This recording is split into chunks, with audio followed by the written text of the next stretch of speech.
ಪಾರಿವಾಳಗಳಿಗೆ ಕಾಳು ಹಾಕಿದ್ದಕ್ಕೆ ಶಿಕ್ಷೆಯನ್ನ ಪ್ರಕಟಿಸಲಾಗಿದೆ. ಇದು ದೇಶದಲ್ಲೇ ಮೊದಲ ಪ್ರಕರಣ ಅಂತ ಹೇಳ್ಬೋದು. ಈ ಬಗ್ಗೆ ಕಂಪ್ಲೀಟ್ ಮಾಹಿತಿ ಈ ಸ್ಟೋರಿಯಲ್ಲಿದೆ ನೋಡಿ. ಮುಂಬೈನ ಉದ್ಯಮಿ ಒಬ್ಬರಿಗೆ ಪಾರಿವಾಳಗಳಿಗೆ ಆಹಾರ ನೀಡುವ ಅಭ್ಯಾಸ ಇತ್ತು. ಇದರಿಂದ ಅವರು ಸಂಕಷ್ಟಕ್ಕೆ ಸಿಲುಕಿದ್ದಾರೆ.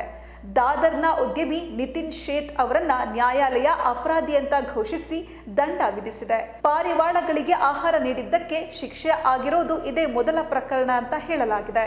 ಪೊಲೀಸ್ ತನಿಖೆಯ ಸಮಯದಲ್ಲಿ ನಿತಿನ್ ತಮ್ಮ ತಪ್ಪನ್ನ ಒಪ್ಪಿಕೊಂಡ್ರು. ಪೊಲೀಸರ ಪ್ರಕಾರ ನಿಷೇಧದ ಹೊರತಾಗಿಯೂ ಆರೋಪಿಯು ಸಾರ್ವಜನಿಕ ಸ್ಥಳದಲ್ಲಿ ಪಾರಿವಾಳಗಳಿಗೆ ಆಹಾರ ನೀಡ್ತಾ ಇದ್ರು. ದೂರಿನ ಆಧಾರದ ಮೇಲೆ ಪ್ರಕರಣ ದಾಖಲಿಸಿಕೊಂಡು ಕಾನೂನು ಕ್ರಮ ಕೈಗೊಳ್ಳಲಾಗಿತ್ತು. ನ್ಯಾಯಾಲಯವು ನಿತಿನ್ ಶೇಟ್ ಅವರಿಗೆ 5,000 ರೂಪಾಯಿ ದಂಡ ವಿಧಿಸಿದೆ. ಬಾಂಬೆ ಹೆಚ್ಚುವರಿ ಮುಖ್ಯ ನ್ಯಾಯಾಂಗ ಮ್ಯಾಜಿಸ್ಟ್ರೇಟ್ BY ಮಿಸಲ್ ಕಳೆದ ಸೋಮವಾರ ತೀರ್ಪು ಪ್ರಕಟಿಸಿದ್ದಾರೆ.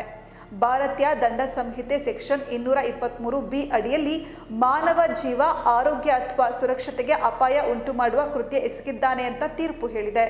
IPC ಸೆಕ್ಷನ್ 271 ಅಡಿಯಲ್ಲಿ ಜೀವ, ಆರೋಗ್ಯ ಅಥವಾ ಸುರಕ್ಷತೆಗೆ ಅಪಾಯಕಾರಿಯಾದ ರೋಗದ ಸೋಂಕನ್ನ ಹರಡುವ ಸಾಧ್ಯತೆಯ ನಿರ್ಲಕ್ಷ್ಯದ ಕೃತ್ಯದ ಆರೋಪ ಹೊರಿಸಲಾಗಿತ್ತು. ಇದೇ ಮೊದಲ ಬಾರಿಗೆ ಈ ರೀತಿ ಶಿಕ್ಷೆ ನೀಡಲಾಗಿದೆ.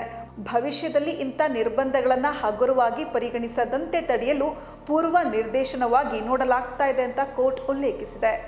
BMC ಈಗಾಗಲೇ ಪಾರಿವಾಳಗಳಿಗೆ ಆಹಾರ ನೀಡೋದನ್ನು ನಿಷೇಧಿಸಿದೆ. ಬಾಂಬೆ ಹೈಕೋರ್ಟ್ ಕೂಡ ಕಳೆದ ಆಗಸ್ಟ್ನಲ್ಲಿ ಇದರ ಬಗ್ಗೆ ವಿಚಾರಣೆ ನಡೆಸಿತ್ತು.